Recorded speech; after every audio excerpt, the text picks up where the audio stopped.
राजा के यहाँ बुद्ध का जन्म हुआ। पिता ने ज्योतिषियों को बुलाकर भविष्य पूछा।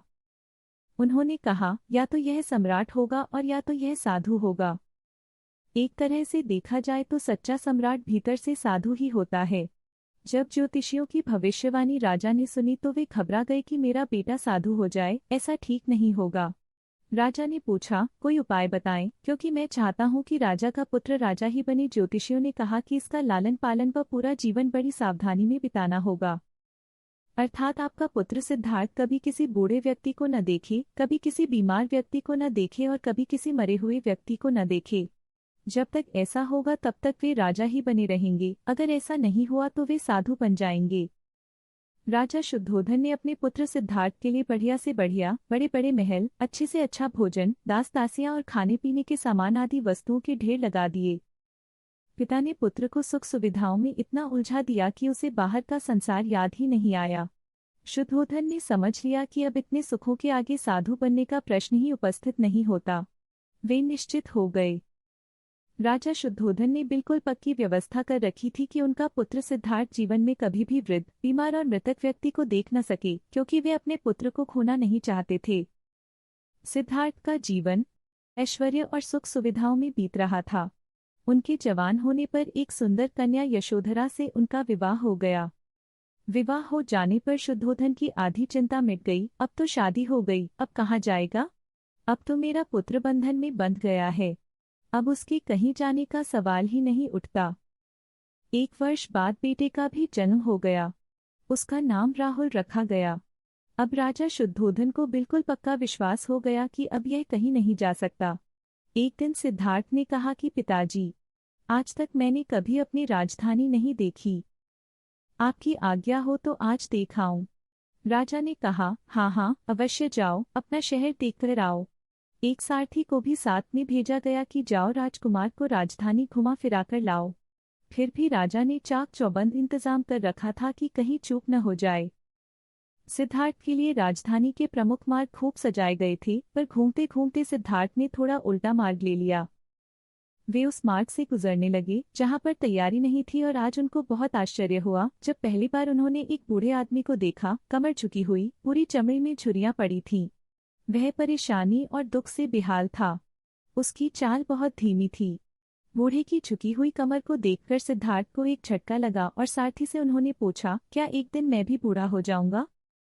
सारथी ने कहा, अपॉस्ट्रफी हाँ राजकुमार, हर व्यक्ति के जीवन में 3 अवस्थाएं आती है, बचपन, जवानी और बुढ़ापा। एक दिन तुम भी बुढ़ापे की अवस्था में जाओगे। हे राजकुमार, यह संसार का नियम है। चाहे गरीब हो या अमीर, सबका शरीर शिथिल अर्थात बूढ़ा होता है। राजकुमार सोच में पड़ गया। सारथी ने रथ को आगे बढ़ाया तो कुछ दूरी पर एक बीमार व्यक्ति मिला जो रोगों से घिरा हुआ था। उस पीड़ित व्यक्ति को देखकर राजकुमार का मन बहुत ही दुखी हुआ। राजकुमार ने पूछा, इसको क्या हुआ है? सारथी ने कहा, यह व्यक्ति बीमार है, इसलिए यह कराह रहा है। इस संसार में दुख और सुख दोनों हैं। यह अपने अपने भाग्य की बात है कि कोई दुखी है और कोई सुखी है। क्या मैं भी कभी बीमार हो सकता हूँ? सारथी ने कहा, आप यह विचार अभी छोड़ दें। समय बड़ा बलवान होता है। ये सारी बातें कर्मों पर निर्भर करती हैं। चाहे राजा हो या रंक, सुख दुख सब पर आते हैं। अगर शरीर में कोई रोग आना है तो वह आएगा। यह सब सुनकर राजकुमार सोच में पड़ गया। सारथी ने रथ को कुछ आगे बढ़ाया तो सामने से 4 कंधों के ऊपर एक अर्थी को जाते हुए देखा। राजकुमार ने ऐसा पहली बार देखा था। उसने सारथी से पूछा, यह क्या है? यह आदमी मर गया है। यह मुर्दा है। जो व्यक्ति मर जाता है उसको बांधकर श्मशान भूमि में ले जाते हैं, फिर वहां पर उसे जला दिया जाता है। राजकुमार ने कहा, क्या सबको मरना पड़ता है? हाँ, सबको मरना पड़ता है। यह मृत्युलोक है। जो जन्म लेता है उसे कभी न कभी अवश्य ही मरना पड़ता है। तो इसका मतलब यह हुआ कि ठीक इसी तरह से एक दिन मुझे भी मरना होगा। मेरी देह भी मुर्दा होगी और मुझको भी 4 कंधों पर उठाकर ले जाया जाएगा। मुझको भी ऐसे ही रस्सियों से बांधा जाएगा।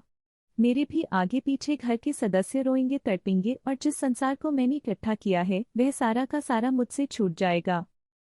इसका मतलब यह हुआ कि क्या एक दिन मैं भी मर जाऊंगा? क्या एक दिन यशोधरा भी मर जाएगी? क्या एक दिन मेरा राहुल भी मर जाएगा? सारथी ने कहा, हाँ राजकुमार, एक दिन मैं भी मरूंगा, आप भी मरेंगे, यशोधरा भी मरेंगी और राहुल भी मरेगा, क्योंकि यह सब मरने के लिए ही पैदा होते हैं। उस रात सिद्धार्थ सो न सके, सोचने लगे कि क्या संसार में इतना दुख है, रोग है, बुढ़ापा है, और ऐसे में मैं खा पी कर कैसे जी सकता हूँ? नहीं नहीं, ऐसा मुझसे नहीं हो सकता। मुझे खोजना होगा उस तत्व को जो दुख, पीड़ा और शोक से रहित हो, जो भय, भ्रम और भूल से परे हो, जो अनंत आनंद से भरा हो, जिसे पाकर फिर और कुछ पाने की इच्छा न हो। सिद्धार्थ वैराग्य के शिखर तक पहुंच चुके थे। बस उसी रात को उन्होंने घर छोड़ दिया। सारथी से कहा कि नगर की सीमा से दूर ले चलो।